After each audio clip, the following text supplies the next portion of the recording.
SSP Global Jobs, the first job consultancy of Haryana. रोजगार दिलाए, बेरोजगारी भगाए। बावल विधानसभा से 2014 में इनेलो की टिकट पर और 2019 में जेजेपी की टिकट पर विधानसभा चुनाव लड़ चुके श्याम सुंदर सब्रवाल ने अपने निवास स्थान के नजदीक एक पार्क में कार्यकर्ताओं का सम्मेलन रखा, जिसमें काफी संख्या में उनके समर्थक उपस्थित थे। इस कार्यकर्ता सम्मेलन का उद्देश्य अपनी ताकत का आकलन करना और दोनों पार्टी कांग्रेस और भाजपा को संकेत देना कि आप हमें बुलाएंगे तो हम चले आएंगे। कार्यक्रम में सब्रवाल ने पीडब्ल्यूडी मंत्री डॉक्टर बनवारी लाल की जमकर आलोचना की। डॉक्टर बनवारी को भाजपा की टिकट न मिलने की स्थिति में वह भाजपा से टिकट की दावेदारी कर सकते हैं। दूसरी तरफ सब्रवाल को कांग्रेस से टिकट लेने में भी कोई परहेज नहीं है। अगर कांग्रेस पार्टी दे तो कुल मिलाकर यही कहा जा सकता है कि वह अपना जानाधर दिखाकर भाजपा या कांग्रेस की टिकट लेना चाहते हैं। पेश है आज के कार्यक्रम की रिपोर्ट, देखते हैं श्याम सुंदर ने क्या कहा। जिन्हें का हक और अधिकार दिया, 1857 की क्रांति के महान सेनानी, महान योद्धा राव तुलाराम जी, आजाद हिंद फौज के संस्थापक, स्वतंत्रता सेनानी सुभाष चंद्र बोस जी, वीर पराक्रमी राजा जो राजपूत समाज से संबंध रखते हैं, उनको भी दक्ष प्रजापति, सभी को मैं नमन करता हूं। और आज मुझे बड़ी खुशी है, इतनी गर्मी के बावजूद और त्योहार का समय है और त्योहार के व्यस्त समय के बावजूद आप इतनी संख्या में पहुंचे, आपका मैं दिल की गहराई से स्वागत करता हूं। विधानसभा का चुनाव मात्र 1 से 1.5 महीने के बाद है। सभी पार्टियां चुनाव की तैयारी में जुटी और लोकतंत्र की यही खूबसूरती, यही खूबी है कि जो अपने आप को उम्मीदवार समझता है वो अपना नामांकन भर सकता है, उसको हक और अधिकार। लेकिन उसका अगर फैसला कि कौन योग्य उम्मीदवार है, उसका अगर कोई फैसला करता है तो वो आप लोग करते हो, जनता के हाथ में। चुनाव का समय, सभी पार्टियों के उम्मीदवार आपके बीच में आएंगे, आपके पास आकर के अपनी बात रखेंगे, लेकिन आप किसको उचित और उपयुक्त समझते हो, ये आप पे निर्भर करता है। मैं एक साधारण नौकरी पेशा परिवार से संबंध रखता हूं और 2 चुनाव, 2019 का और 2014 का चुनाव में जो आपने प्यार, प्रेम और आशीर्वाद दिया, अगर वोटों की बात करें तो केवल मेरी एक वोट थी। मेरा कोई आंकड़ा नहीं था जिसकी बदौलत मैं दावा करता कि ये जो वोट का आंकड़ा है ये उनकी देन है। 2014 के चुनाव में 37,000 वोटें और 2019 के चुनाव के अंदर जब माहौल विपरीत था और लोग टिकट पकड़ने से कतरा रहे थे, उस समय भी आपने 33,000 वोटों का जो आशीर्वाद दिया, उसके लिए मैं आपका दिल से धन्यवाद करता हूं। आपके लिए मैं ऋणी हूं और ऋणी रहूंगा। लेकिन जहां दोनों चुनाव में आपने दिल और जान से मदद की, वहीं मैंने भी लगभग पिछले 12 साल के अंदर कोई कोर कसर नहीं छोड़ी। दिन हो रात हो, जब भी मुझे कोई संदेश अपने साथी से, कार्यकर्ता से किसी भी समय मिला तो मैं उसके दुख और सुख में सदा खड़ा रहा हूं। मैंने उसके सम्मान को बरकरार रखने में कोई कोर कमी नहीं छोड़ी। आज 2014 के बाद 2019 का जो चुनाव था, अगर मैं उस 5 साल के पीछे की बात करूं तो आप में से बहुत से साथी इस बात के गवाह होंगे, कुछ मीडिया के साथी भी गवाह होंगे कि मुझे इंडियन नेशनल लोकदल और जननायक जनता पार्टी के अंदर रह करके पार्टी ने जो जिम्मेवारियां मुझे दी, शायद उस पार्टियों के संगठन को बतौर जिलाध्यक्ष, प्रदेश महासचिव, मेरे समय में मैंने उस पार्टी के संगठन को पीक पर पहुंचाने का काम किया। और ये साथी बैठे हुए हैं। और हालात ऐसी थी कि सुबह से करीबन 300 से ज्यादा फोन मेरे पास आए। तो मेरी धर्मपत्नी ने कहा कि फोन बंद मत करना, पता नहीं किस जरूरतमंद को आवश्यकता हो और आपके फोन से हो सकता उसको जीवन दान मिल जाए। हमने मानेसर से लेकर के फरीदाबाद तक और जहां पर भी किसी के लिए हम ऑक्सीजन की हो चाहे बेड की उपलब्धता हो, हमने भरपूर कोशिश की। और मुझे आज कहते हुए खुशी कि हमने 5-7 परिवारों के जो अमूल्य धरोहर थी, किसी बच्चे के बाप को, किसी बाप के बेटे को बचाने का भी काम हमने किया। चौक पर उनकी कि ऐसा कोई प्रावधान नहीं है कि सरकारी फंड से मेटल की स्टैचू लग सके। उन्होंने कहा कि एक स्टैचू हमने लगवाई थी, उसमें हमने भी कंट्रीब्यूट किया था। तो मैंने कहा जी चलो एक काम करते हैं, कंट्रीब्यूशन की शुभारंभ आपसे करते हैं, आप बताओ आप कितना कंट्रीब्यूट करते हैं। तो उनका जवाब था कि पहले आप इकट्ठा कर लो फिर देख ले। सारे लोग निराश होकर के, बेइज्जत होकर के वहां से वापस निकले। और फिर मैंने कहा इस स्टैचू पे जितना पैसा लगेगा वो श्याम सुंदर सभरवाल उपलब्ध करवाएगा।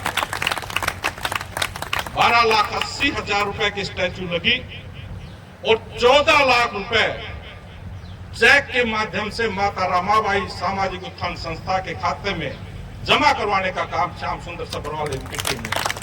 कुछ साथी गवाह बैठे। ये नहीं है कि मैंने वो पैसा दिया, मैंने दिया 1 लाख रुपए, मैंने और साथियों से मैंने इकट्ठा करके 14 लाख संस्था को दे दिया। फिर बात आई इस स्टैचू के अनावरण की, तो बड़ा भारी बखेड़ा हो गया। माननीय मंत्री जी नहीं चाहते थे कि स्टैचू का अनावरण हरियाणा सरकार में उप मुख्यमंत्री दुष्यंत चौटाला जी के हाथों से हो। उस समय 14 अप्रैल अंबेडकर जयंती के कार्यक्रम सरकार की तरफ से हर जिले में रखे गए थे। 2 दिन पहले कोविड की वजह से पूरे हरियाणा के कार्यक्रम सरकार ने रद्द कर दिए। जहां जहां भी किसी विधायक की, मंत्री की ड्यूटी लगाई थी वो सब रद्द कर दी। तो मुझे बड़ी पीड़ा हुई कि सरकार की तरफ से सारी तैयारियां हो गई, हमारी तरफ से, और कार्यक्रम रद्द कर दिया। मैंने तुरंत प्रभाव से दुष्यंत जी से बात की और हम 4-5 लोग दिल्ली पहुंच गए। तो मुझे जाते ही जो जवाब मिला, दुष्यंत जी ने जो जवाब दिया, किस लिए आए हो भाई सभरवाल जी? मैंने कहा जी वो कार्यक्रम तो रद्द कर दिए और मंत्री नहीं चाहता कि स्टैचू का अनावरण हो। बोलो परेशान क्यों हो रहा है? तुझे जहां प्रोग्राम करना वहां प्रोग्राम कर ले, मैं वहां जाऊंगा। पूरे हरियाणा के रतो रेवाड़ी का कार्यक्रम रद्द किया और रेवाड़ी के कार्यक्रम को हमने आप लोगों के सहयोग से सफल किया। SSP Global Jobs, the first job consultancy of Haryana. रोजगार दिलाए, बेरोजगारी भगाए।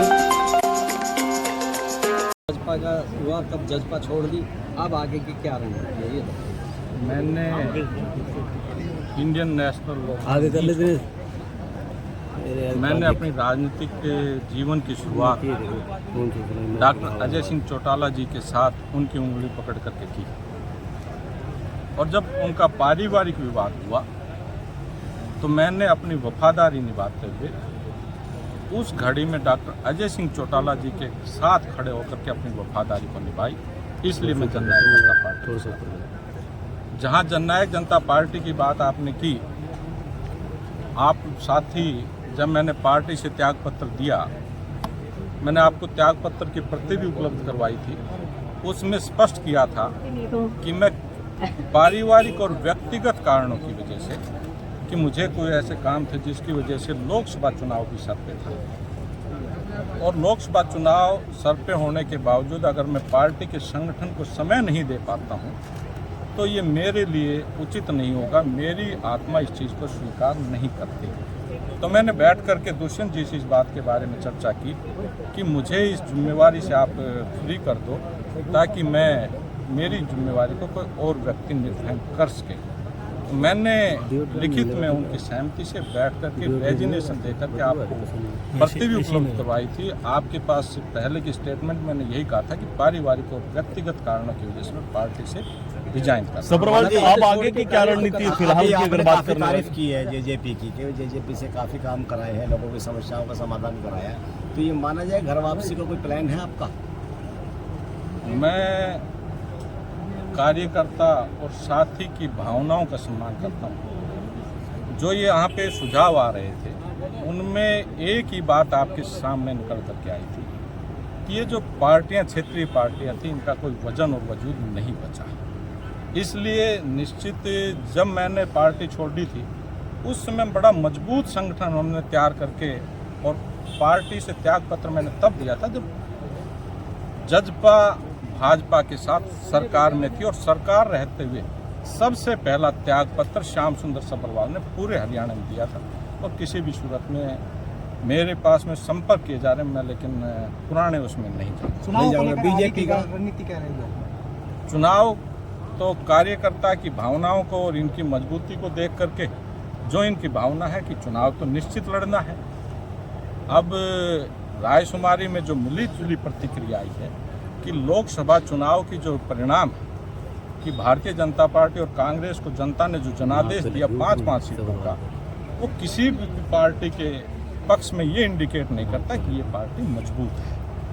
तो हमारे साथियों की भावना है कि अभी और आप उचित समय का इंतजार करें, तो हम एक और मीटिंग बुला करके 15-20 दिन के बाद में। तो सब्रवाल जी, ये माने कि कांग्रेस बीजेपी दोनों में श्याम सुंदरवाल सब्रवाल जा सकते हैं, जहां से टिकट कंफर्म होगी उसी पार्टी को ज्वाइन कर सकते हैं। बीजेपी कांग्रेस टिकट आज तो टिकट बट नहीं रही, क्योंकि आपका नाम दोनों जगह पैनल में चल रहा है, कांग्रेस में भी और बीजेपी में। इस बात के लिए मैं आपको मुबारकबाद देता हूं और धन्यवाद देता हूं, लेकिन ये मेरा नहीं चल रहा।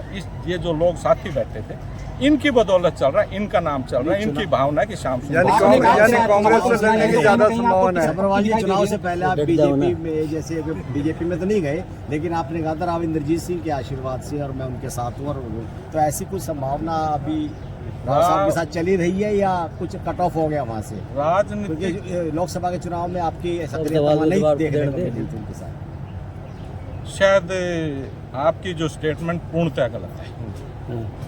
आप बावड़ विधानसभा क्षेत्र के अंदर राव इंद्रजीत सिंह जी और उनकी बेटी आरती राव जी का जो भी कार्यक्रम रहा, मैं किसी भी कार्यक्रम में गैर हाजिर नहीं रहा। उसके अलावा जो गांव मुझे, जो जिम्मेवारी मुझे जिन गांवों की लगाई गई थी, मैंने उनका सक्रिय रूप से काम करके और जो अच्छे से अच्छा परिणाम हम दे सकते थे, वफादारी से और समर्पित भाव से हमने काम किया। मेरा लगाव राव इंद्रजीत सिंह से रहा है, मैं उनका सम्मान करता हूं, वो मेरे आदरणीय हैं, उनका प्यार प्रेम हमें बराबर मिलता रहता है। जहां पार्टी की बात थी, पार्टी मैंने ना भारतीय जनता पार्टी की कोई अभी तक सदस्यता ग्रहण नहीं की थी, और पूर्णतः राव साहब की हमने मदद की, चुनाव में उनके साथ सक्रिय रहे, ये आपका जो स्टेटमेंट है पूर्णतः सब्रवाल सरकार कह रही है कि लगातार समान विकास हुआ है पूरे प्रदेश में, आप कह रहे हैं बावड़ों में विकास नहीं हुआ, तो किस तरह से देखते हैं आप इसको? मैं तो शायद मेरे से अभी ना प्रश्न पूछें तो उचित होगा। ये हजारों लोग जो बैठे थे, जो हाथ उठा उठा करके हर मुद्दे पे कह रहे थे, नैचाणा रोड के हालात की आपने बात सुनी, राम सिंहपुरा की भी आपने सुनी, बाबा साहब अम्बेडकर की स्टैचू की भी बात आपने सुनी, बलवाड़ी के रोड की भी आपने बात सुनी, मनेठी के अंदर तहसील की भी बात है, गुमीणा के अंदर पावर हाउस की भी बात है, तो पीने के पानी की भी बात है। जब ये लोग, शायद श्याम सुंदर सब्रवाल तो हो सकता है एक व्यक्ति कहीं कोई ऐसी स्टेटमेंट मंत्री के, लेकिन ये लोग तो गवाह थे आपके सामने, उठा करके कह रहे थे कि इसने तो सत्यानाश कर दिया, फिर अब इससे आगे बचा क्या। कमजोर नेतृत्व की आपने बात कही, तो क्या विकल्प राजनीतिक तौर पर श्याम सुंदर सब्रवाल हो सकते हैं जनता का? निश्चित रूप से श्याम सुंदर सब्रवाल राजनीतिक व्यक्ति और विकल्प के लिए तैयार। एक जिस घोटाले का अभी आपने जिक्र किया, मुख्यमंत्री रहते मनोहर लाल ने विधानसभा में 8.8 करोड़ का घोटाला बताया था, उसको आपने अभी फिर से 100 करोड़ का दोबारा से जिक्र किया है। मैंने नहीं कहा। हरियाणा सरकार की विश्वसनीय जांच एजेंसी एंटी करप्शन ब्यूरो ने आधिकारिक रूप से शत्रुजीत कपूर जी ने प्रेस कॉन्फ्रेंस करके इस बात की घोषणा की थी कि 100 करोड़ तो है ही, ये कहीं ऊपर भी 500-400 करोड़ में जा सकता है, 500-400 करोड़ में भी जा सकता है। श्याम सुंदर सब्रवाल ने नहीं कहा। या तो वो एजेंसी जिसने जांच की, तो फिर आज उसमें कितने लोग अंदर हैं, और फिर आप भी ये मान करके चलो कि एक व्यक्ति अनुकशिश जिसको 5-5 जगह का चार्ज दे दिया गया, कहीं पंचकुला का चार्ज है, कहीं कैथल का चार्ज है, कहीं रेवाड़ी का चार्ज है, और वहाँ का चार्ज दिया गया जहाँ आईसीडीपी स्कीम थी। आईसीडीपी स्कीम थी, वहाँ सभी जगह का चार्ज एक ही व्यक्ति को, और कोई सक्षम अधिकारी क्या विभाग में था नहीं। घोटाला तो बहुत बड़ा है, आपने जिस तरह से लेकिन ये पता जब लगेगा जब मंत्री जी पद से मुक्त हो जाए। क्या घोटाले को सरकार की तरफ से मैनेज कर दिया गया? आप क्या सोचते हैं इस बारे में?